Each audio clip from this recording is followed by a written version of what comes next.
Butter Scotch ice cream பண்ண போகிறோம். அதுக்காக நான் வந்து ஹரிமா ப்ராடக்ட்டில் இன்ஸ்டன்ட் மிக்ஸ் பவுட்ரு வாங்கியிருக்கேன். இப்போ இதை யூஸ் பண்ணி தான் நாம் வந்து பட்டர் ஸ்காட்ச் ஐஸ்கிரீம் வந்து நம்ம வீட்டிலே ரெடி பண்ண போகிறோம். இதோட ப்ரைஸ் பார்த்திங்க அப்படின்னா 50 rupees இருக்கும். ஸோ இப்போ வாங்க இந்த சிம்பிளான ஐஸ்கிரீம் எப்படி பண்ணுறது அப்படிங்கிறத இந்த வீடியோக்குள்ளே போய் பார்க்கலாம். ஒரு பாத்திரத்தில் 1/2 லிட்டர் அளவு தண்ணி கலக்காத பால் சேர்த்துக்கலாம். இப்போது இந்த பாலை வந்து காய்ச்சிக்கலாம். ரொம்ப சுண்ட காய்ச்சணும் அப்படின்னு அவசியம் இல்லை. பால் வந்து நல்லா கொதித்து வரட்டும். அதுக்கப்புறமா அந்த பவுட்ரு இருக்குது பார்த்திங்களா, அந்த ஐஸ்கிரீம் பவுட்ரு, அதை வந்துட்டு இந்த பாலை வந்து சேர்க்க போகிறோம்.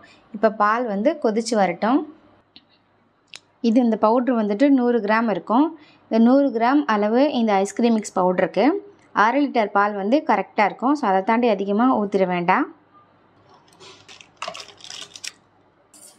பாருங்கள், பால் வந்து சூடாகிட்டு நல்லா பொங்கி வர ஆரம்பிச்சிருச்சு. இந்த ஸ்டேஜில் அந்த ஐஸ்கிரீம் மிக்ஸ் பவுடர் இருக்குது பார்த்தீங்களா, அந்த பவுடரை வந்து இந்த பாலில் அப்படியே சேர்த்துக்கலாம். வேறு எதுவுமே சேர்க்க தேவையில்லை. ஏன்னா இந்த பவுடர்லையே எல்லாமே மிக்ஸ் பண்ணி தான் கொடுத்துருப்பாங்க. அதனால் பாலை மட்டும் காய்ச்சிட்டு நம்ம அந்த பவுடரை அப்படியே டைரெக்டாக பாலில் சேர்த்துட்டா போதும். இப்போ இது வந்துட்டு ஒரு 4 நிமிஷம் மட்டும் அடுப்பை மீடியம் ஃப்ளேமில் வச்சுட்டு நல்லா கிளறி விட்டுக்கலாம். திக்காயிட்டு வந்துடும். ஒரு 4 நிமிஷம் மட்டும் அடுப்பை மீடியம் ஃப்ளேமில் வச்சுட்டு நல்லா மிக்ஸ் பண்ணியாச்சு. இதுதான் சரியான கன்சிஸ்டன்சி. இந்த மாதிரி லிக்விடாக தான் இருக்கும். இப்போ இது வந்து நம்ம நல்லா ஆற வச்சுக்கலாம். கம்ப்ளீட்டாக ஆறிடணும். கொஞ்சம் கூட சூடு இல்லாமல் கம்ப்ளீட்டாக ஆற வச்சுக்கலாம். இது கம்ப்ளீட்டாக ஆறினதுக்கப்புறம் நம்ம கண்டெய்னர் பாக்ஸில் சேர்த்துக்கலாம். பாருங்கள், இப்போ கம்ப்ளீட்டாக ஆறிடுச்சு. நம்ம வந்து இந்த பவுடரை பாலில் சேர்க்கும்போது எவ்வளோ லிக்விடாக இருந்துச்சு பாருங்கள். இப்போ பாருங்கள் எந்த அளவு நல்லா க்ரீமியாக நல்லா திக்காக இருக்குது. இப்போ இதை வந்துட்டு ஒரு கண்டெய்னர் பாக்ஸில் ஊற்றிட்டு அதை வந்துட்டு ஒரு 8 மணி நேரம் போல் ஃப்ரீசரில் வச்சுக்க போகிறோம். ரெடி பண்ண ஐஸ்கிரீம் மிக்ஸை அப்படியே இதில் சேர்த்துக்கலாம்.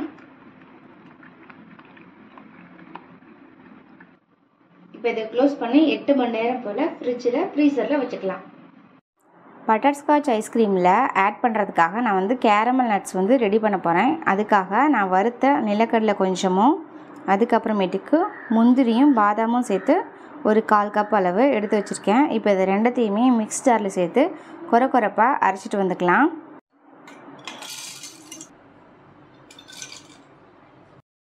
பாருங்கள், இந்த மாதிரி கொரப்பாக அரைச்சிக்கோங்க. ஜஸ்ட் ஒரு 2-3 பல்ஸ் விட்டிங்க அப்படின்னா இந்த மாதிரி இருக்கும். நட்ஸ் வந்து கொஞ்சம் உடஞ்சிருக்கும். இந்த பாருங்கள், கொஞ்சம் நட்ஸ் வந்து முழுசாக தெரியும். இப்படி இருந்தால் அப்படின்னா தான் இந்த கேரமலில் சேர்த்து பண்ணும்போது நம்ம இடையில சாப்பிடும்போது கடிப்படும்.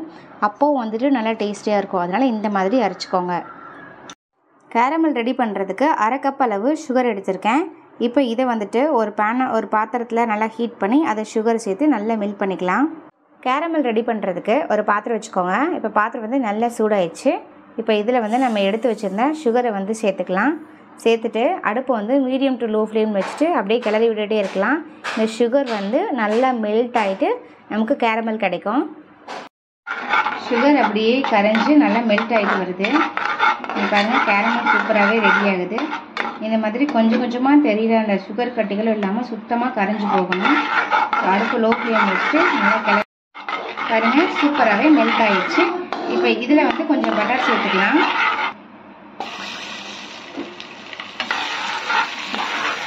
பட்டர் சேர்த்து நல்லா கிளறி விட்டுக்கோங்க.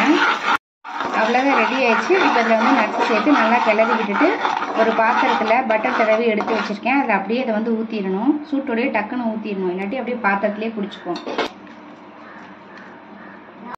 பாருங்கள், நெய் ஒரு பாத்திரத்தில் இங்கே பாருங்கள் ஒரு சின்ன கிண்ணியில் நெய் அப்ளை பண்ணி எடுத்து வச்சுருந்தேன். இப்போ நம்ம ரெடி பண்ண அந்த கேரமல் நட்ஸை வந்துட்டு அது டக்குன்னு சூட்டோடையே இதில் ஊற்றிடணும். அப்படி இல்லாட்டினா அந்த பாத்திரத்துலேயே ஒட்டிக்கும். இப்போ ஊற்றியாச்சு. இப்போ இதை அப்படியே உங்களுக்கு கட் பண்ணிக்கலாம். ஆறுனதுக்கப்புறம் கட் பண்ண முடியாது. இந்த மாதிரி கோடு போட்டு வச்சுக்கலாம். பாருங்கள், கம்ப்ளீட்டாக ஆறிடுச்சு. இப்போ சைடில் வந்து லைட்டாக கத்தி வச்சு புஷ் பண்ணி விட்டிங்க அப்படின்னாலே இந்த நட்ஸை வெளியே எடுத்துடலாம். பாருங்கள், எடுத்தாச்சு. இப்போ இதிலேருந்து கொஞ்சம் மட்டும் எடுத்து பொடிச்சு வச்சுக்கலாம். பாருங்கள், கொஞ்சமாக எடுத்து நல்லா பொடிச்சு எடுத்து வச்சுருக்கோம். இதை வந்து நம்ம ஐஸ்கிரீமில் அப்படியே மேலாப்பில் தூவி விட்டுக்கலாம். நம்ம செய்ய போகிற பட்டர்ஸ்காட்ச் ஐஸ்கிரீமுக்கு இந்த இதை சேர்த்து நீங்கள் பண்ணிங்க அப்படின்னா ஐஸ்கிரீம் வந்து நல்லா டேஸ்டியாக இருக்கும். மீதி இருக்கிற இந்த நட்ஸ்லாம் வந்து அப்படியே கூட சாப்பிட்லாம். இது வந்துட்டு ஒரு ஸ்நாக்ஸ் மாதிரி சூப்பராக இருக்கும். இப்போ இது ஒரு ஓரமாக எடுத்து வச்சுக்கலாம். பாருங்கள், 8 மணி நேரம் ஃப்ரிட்ஜில் வச்சு எடுத்தாச்சு. இன்னும் முழுசாக வந்து ஐஸ்கிரீம் வந்து ரெடி ஆகலை. இன்னுமே லைட்டாக இங்கே பாருங்கள் இந்த மாதிரி தான் இருக்குது. ஸோ இதை வந்து ஒரு ரவுண்ட் வந்து மிக்ஸி ஜாரில் சேர்த்துட்டு நல்லா அரைச்சிட்டு அதுக்கப்புறம் க்ரீமியாக இந்த பவுலில் சேர்த்துட்டு திரும்ப ஒரு 5 மணி நேரம் ஃப்ரிட்ஜில் வைக்க போகிறோம். ஒரு மிக்ஸி ஜார் எடுத்து இந்த ஐஸ்கிரீமை ஊற்றிக்கலாம். இப்போ நல்லா அரைச்சிட்டு வந்துடலாம். நல்லா க்ரீமியாக வர்ற மாதிரி அரைச்சிட்டு வந்துடலாம். பாருங்கள், நல்லா க்ரீமியாகவே இதை அரைச்சாச்சு. இப்போ இதை வந்துட்டு அதே கண்டெய்னரில் ஊற்றிக்கலாம். கண்டெய்னரில் ஆட் பண்ணதுக்கப்புறம் நம்ம அரைச்சி வச்சுருந்த அந்த நட்ஸ் அப்படியே இது மேலே தூவி விட்டுக்கலாம். ஆட் பண்ணதுக்கப்புறம் இந்த மாதிரி லைட்டாக மிக்ஸ் பண்ணி விட்டுருங்க. அப்போ தான் வந்து நட்ஸ் வந்து எல்லா சைடும் அப்படியே ஸ்ப்ரெட் ஆகும். இப்போ அந்த ஐஸ்கிரீமை அப்படியே க்ளோஸ் பண்ணிவிட்டு ஒரு 5 ஹவர்ஸ் வந்துட்டு நம்ம ஃப்ரீசரில் வச்சுக்கலாம். சூப்பரான நமக்கு ஐஸ்கிரீம் ரெடி ஆயிடும்.